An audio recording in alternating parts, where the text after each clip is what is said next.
Bonjour Florian. Donc, bonjour à toutes, bonjour à tous. la question a déjà été abordée tout à l'heure par la salle.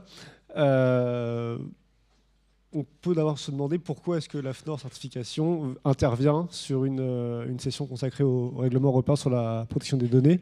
Est-ce que vous pouvez présenter AFNOR certification et nous expliquer le lien entre les deux ? Bien entendu. Alors bon, déjà, c'est vrai que c'est contenu dans le nom, AFNOR certification. Le règlement européen parle de certification. AFNOR certification, c'est avant tout un facilitateur et un générateur de confiance. C'est ainsi qu'on aime bien se définir. Avant de parler de certification, d'évaluation, d'attestation, certificat, qui est déjà un jargon un peu plus complexe. Générateur de confiance, justement, pour pouvoir aider les entreprises à démontrer que ce qu'elles font participe à la confiance collective vis-à-vis de leurs clients et vis-à-vis plus largement de leurs parties prenantes. Alors c'est vrai qu'on fait partie d'un grand groupe, AFNOR, qui parle aussi de normalisation, de formation, d'édition.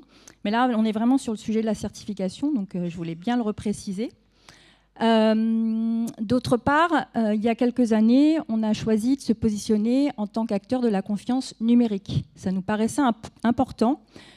Toutes les entreprises étant dans leur transition, dans leur transformation, le numérique prenant de plus en plus de place dans la vie des entreprises, des citoyens et des marchés.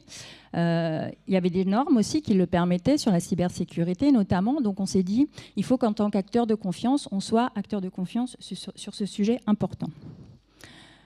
Pour répondre donc à votre... peut-être à la suite, dans la foulée. L'idée, c'est vous avez présenté un référentiel sur ce RGDP, mais qu'est-ce que vous allez certifier réellement ? Alors, donc déjà, pour compléter, c'est vrai qu'il y a plusieurs choses qui nous ont motivés à nous positionner.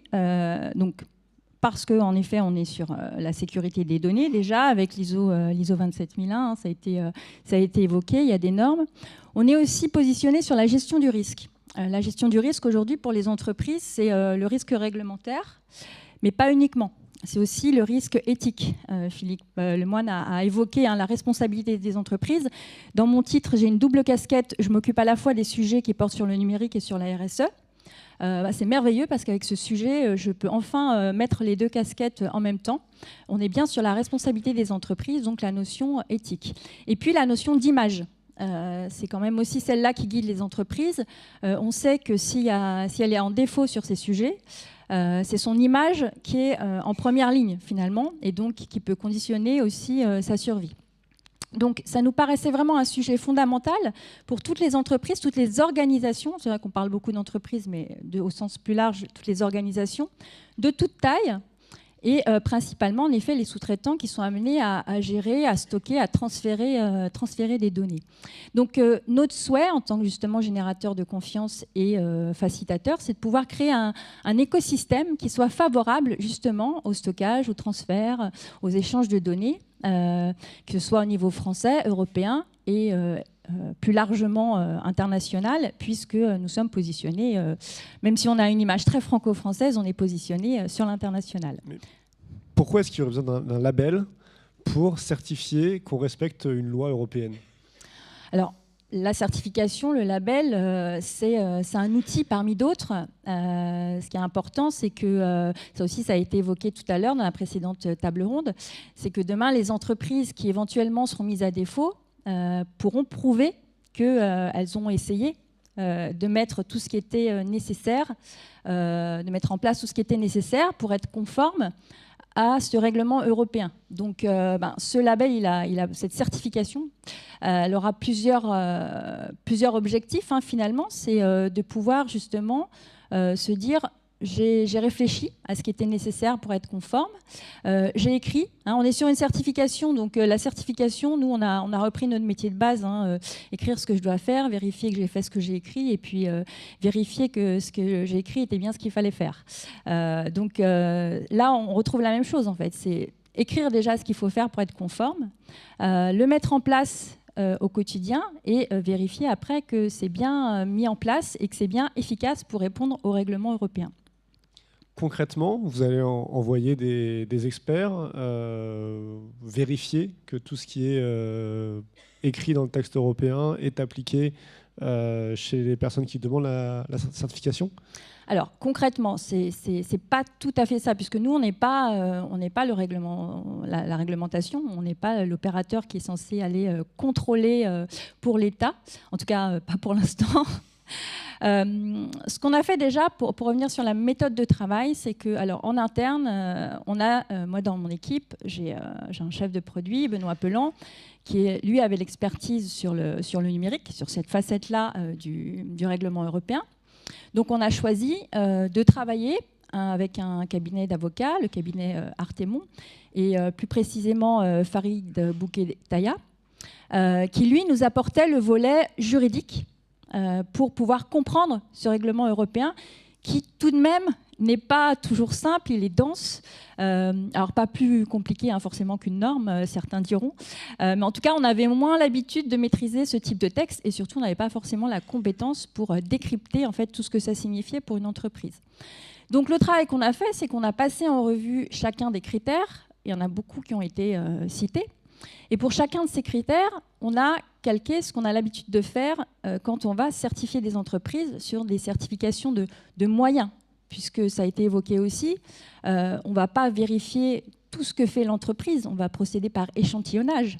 Donc pour chaque critère, on va aller voir d'une part, encore une fois, qu'elle a défini comment être conforme au règlement européen dans ses pratiques, donc au quotidien. Et puis ensuite, on va vérifier qu'elle a sensibilisé son personnel, qu'elle a déployé dans l'entreprise cette méthodologie et que concrètement, justement, dans les projets qu'elle va gérer, qu'elle va déployer, dans sa stratégie, dans ses relations avec ses sous-traitants, dans ses relations aussi avec ses clients, qu'elle va véritablement le mettre en œuvre et que c'est fait de manière efficace. Avec, cerise sur le gâteau, on l'espère, pouvoir aussi faire un petit REX, c'est-à-dire se dire, ben voilà, là, en effet, il y a eu un défaut. Grâce à la méthode que j'ai mise en place, je suis capable de le voir, je suis capable de réagir et de m'améliorer. C'est vraiment le principe de la certification. À partir de quand est-ce qu'une entreprise peut postuler pour être certifiée ? Alors en fait, pour l'instant, donc on est en train de finaliser ce cahier des charges. Ce qui est important, c'est qu'on attendait aussi la CNIL, puisque notre objectif, c'est de rentrer justement dans ce dispositif que permet le règlement européen pour pouvoir avoir une certification qui soit une certification entre guillemets de conformité vis-à-vis de la CNIL et vis-à-vis du travail que fait la CNIL pour justement l'aider finalement dans ce travail de régulateur. Donc aujourd'hui, on est sur les critères, on a quasiment fini d'élaborer les critères. Ce qu'on souhaite faire, parce que finalement, on n'est pas tout sachant, bien qu'on soit AFNOR ou autre, c'est pouvoir tester ce que l'on a écrit auprès d'entreprises. Alors, c'est vrai que je ne l'ai pas dit, mais notre objectif, c'est pouvoir proposer cette prestation à tout type d'organisation. Et quand je dis tout type, c'est quelle que soit son activité, mais aussi ce qui est important, quelle que soit sa taille. Ici, on a un public qui est mixte entre les startups et les grands comptes, les PME, etc. Les startups nous connaissent moins bien, mais depuis toujours, on a l'habitude de travailler avec des TPE. Donc, c'est quand même assez proche en termes de taille. En fait, dans notre approche, il y aura une partie, bien sûr, documentaire obligatoire, celle qui est demandée en fait par le règlement. Mais après, ce sera surtout pouvoir faire la démonstration qu'on est conforme, avec des moyens de preuve qui pourront varier selon si on est une entreprise de 2 personnes ou un grand groupe de 40 000 personnes implantées partout dans le monde. Donc, dans notre approche, on veut aussi pouvoir conserver cette approche, je dirais, agile pour pouvoir évaluer toutes les organisations qui sont aujourd'hui obligées finalement de se mettre au règlement. Donc, la deuxième étape, je dirais, après justement ces audits un petit peu tests, pilotes qui vont permettre d'affiner et de finaliser, entre guillemets, notre cahier des charges, c'est aussi de pouvoir travailler avec la CNIL, puisque je crois qu'en février prochain, il y a un engagement du G29 pour pouvoir donner des guidelines, justement. Le G29, c'est la CNIL européenne. Oui. Pour savoir justement qu'est-ce que sera cette certification de l'article 42 du règlement européen. Donc nous, l'étape suprême, c'est de pouvoir travailler avec la CNIL afin que ce qu'on propose soit CNIL compatible et que ce ne soit pas un outil qui se surajoute ou qui soit complètement dispersé par rapport à ce que doivent faire les entreprises. Alors j'ai bien entendu la question tout à l'heure sur une évaluation de maturité. Ça, on a l'habitude de le faire, notamment sur la responsabilité sociétale des entreprises. Là, la difficulté, c'est quand même qu'on est sur une réglementation et ça serait difficile d'afficher une certification en disant « alors vous êtes conforme à 30%. » Je pense que vis-à-vis de vos clients, vis-à-vis de la CNIL, ça ne passerait pas très bien.